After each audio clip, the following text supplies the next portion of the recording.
Welcome back to another installment of How Much Better Can I Make This Old Unloved Dresser Look? Starring me. Hi, I'm Charlie, and also starring my partner slash bronze slash filmer slash editor, Kendall. He'll pop out in a second. Who's walking in the shot? I started by cleaning this thing with Degreaser and my brush attachment. Not exactly my favorite way to clean, as it gets kind of heavy, but it works really well.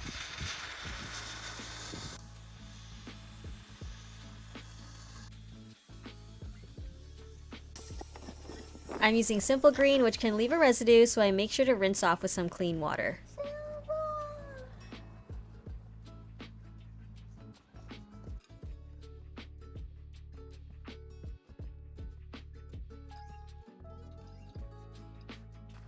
Misk. Oh. Misk. Oh, that's so nice. What is it? I didn't see it. 150. Next, I'm doing a scuff sand with my orbital sander in 150 to smooth everything out, as well as roughen up the surface so that any products I lay on top will adhere better. I'm also going to be able to remove any failing finish that's flaking off because I don't want to lay product on top of an unstable finish. I'm planning on stripping the drawers and the top, and the finish on the edges usually comes off pretty easily, so I just sand them bare first to save myself the hassle later on. I've got two almost empty strippers. We are gonna empty those and then we'll move on to the nice, full brand new. Oh, it's even darker. Dang. Oh, it's like car oil. Alright. Let's see how dark this one is. It shouldn't be too dark. It's brand new. Let's see. Oh yeah. Give me that honey color. That's her. So basically, I'll just spread the stripper on. It doesn't really matter what you use. It could be like a brush, it could be a piece of cardboard, or your scraping knife. You just want to get it on there and then just wait a bit before you go and scrape off what you can. Thanks to the power of video editing, you don't have to wait here for 15 minutes like we did. Being a YouTube creator, there's a lot of footage that needs to be cut out, sped up, or edited in a way that makes a good video. And since we've joined Skillshare, we've been able to learn a lot of new editing techniques and simpler ways to make our videos better. Skillshare is an online learning community that offers an almost endless range of classes from video editing, design, crafts and DIY, and so much more. Right now, we're exploring a class on CapCut by Addy Singh, who is a videographer and YouTuber himself.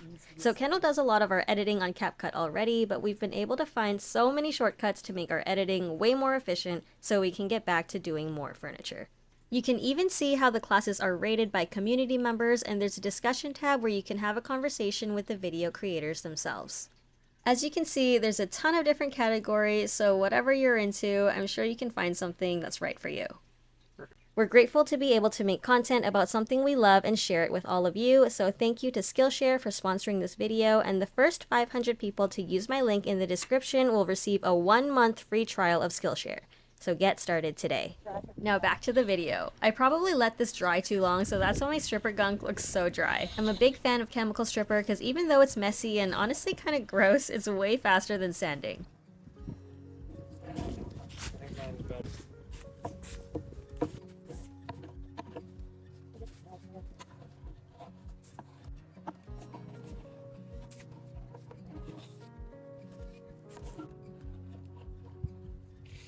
I think so.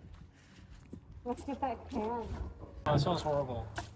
Yeah, put your mask on. Not even literally like that kind of screw smell. So you can probably see I still have a layer of dried residue on the top, so I'll try to get whatever I can with a real scraper, and that just takes it to bare wood. Sometimes though, scrapers can gouge your wood, so I try to be really careful, especially on veneer.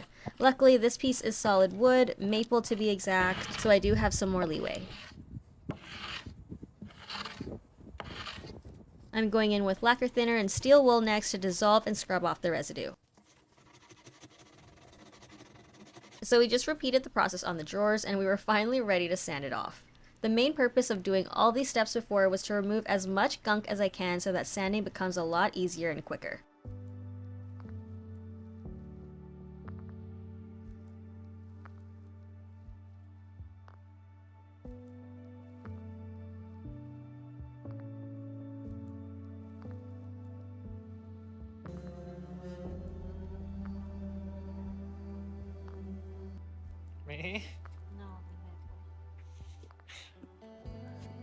What you doing?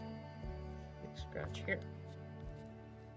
Just taping off the top now to get the body ready for primer.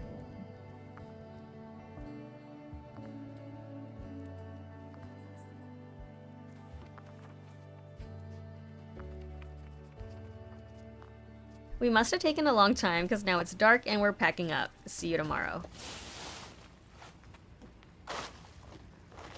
Get out of here. That's my turn. Touch me hard. Ah! Don't tell it. Quicker.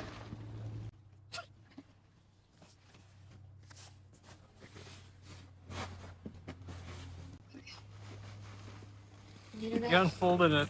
Okay, so we didn't actually steal the dresser. So we find this on Marketplace, we're messaging her, she's giving us like her address and the time that we're supposed to be there. Then when we actually got there, she had completely stopped responding. She went like full ghost, but the dresser is like outside on her driveway just ready to be picked up. But I still have to pay her, so we're out here in her driveway waiting like 20 minutes. I'm ringing her doorbell. She's still not responding. So at this point, I'm just like, okay, whatever, I'm just gonna take this. And so we did. We drive off and I'm shooting her a text like, hey, I just grabbed the dresser. I'm not sure if you're home or not, but like if you send me your email, I can transfer you. And less than 30 seconds later, she responds with her email. So I'm not really sure what happened there, but I'm just picturing her like peering out her window, just watching us do all this and just ghosting me. Anyway, we ended up paying her, but it was definitely a weird situation.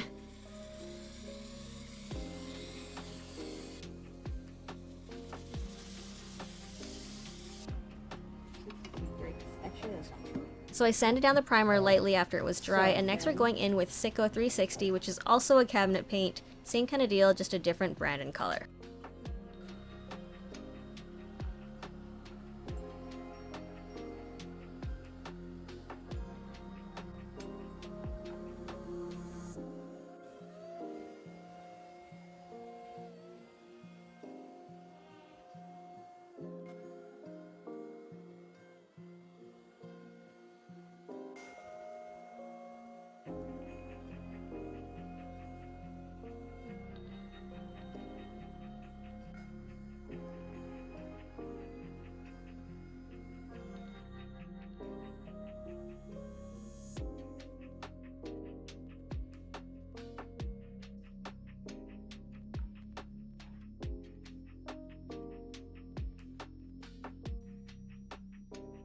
While waiting for the second coat of black to dry, I gave Kendall a quick little trim.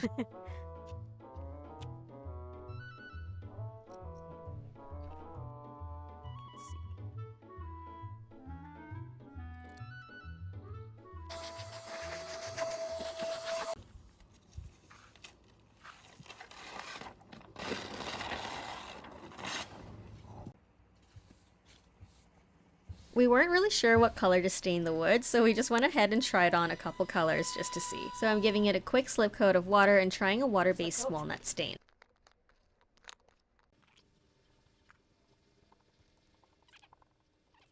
This is the water-based stain, and so for woods such as like cherry, maple, pine, birch, some other ones are pretty blotch prone, so they won't take oil-based stains well, which is what this is.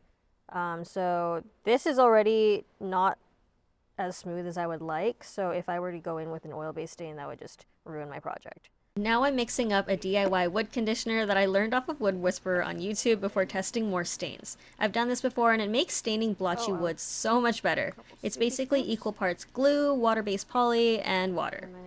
I'm taking a lot of precautions because maple is a blotchy wood. It's like a science experiment. Give that a really good mix.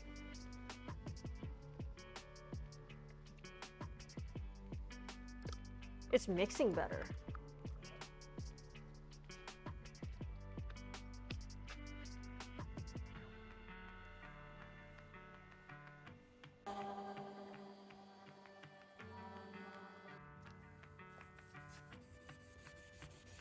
Oh, wow. Wow, that's a lot better. Oh, wow. We tested so many stains and I honestly wasn't happy with any of them. Kinda sucks, but we'll make it work.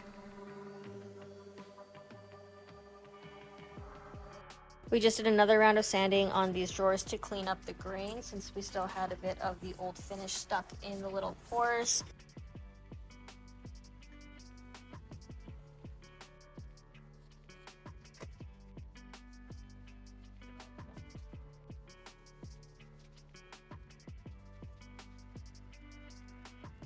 We also decided that with the top and all the drawers wood, it would be kind of like too much wood show and just kind of unbalanced. So we scrapped the wood top and painted it black to match.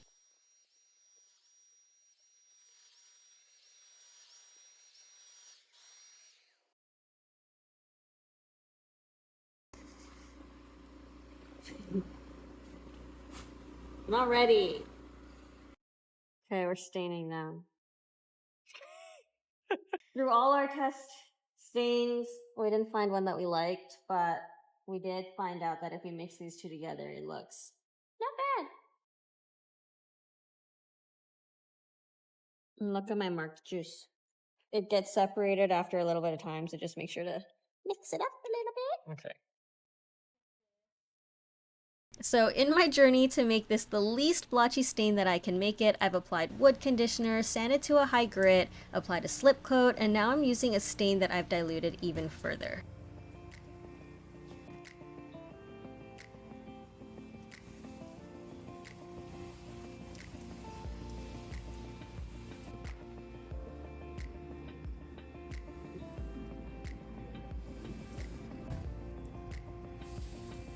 Too light.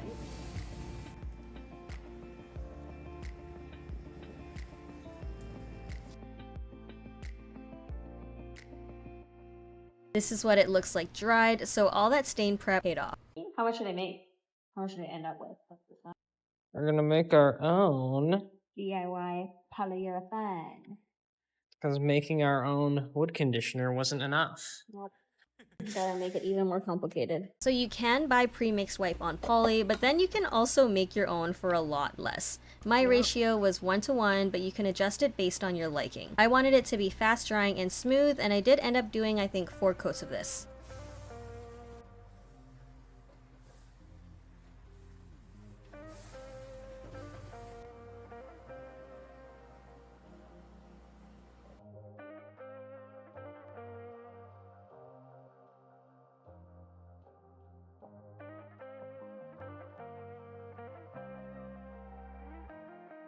So this is with 2 coats of that wipe-on poly that we made yesterday. This crazy board, this one with like all the grain and stuff. You wouldn't expect that to have taken so evenly, but with the mark juice, it really helped. Now the only thing left to do is to condition the glides and also the insides of the drawers to get them sliding smooth and looking nourished and supple.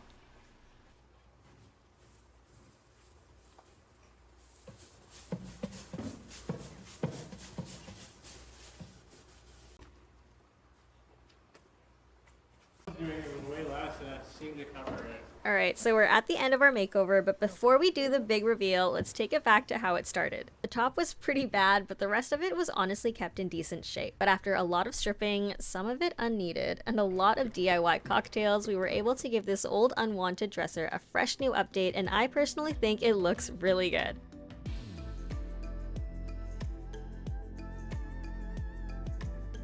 Now let's dive into the numbers. This piece costed us $50, materials were like $20, maybe $30, and then we were able to sell it for $650. I'd love to know what you guys think about this flip, so please leave a comment down below, and if you liked this video, please subscribe, and Kendall and I will see you guys next time here on Holly's Garage.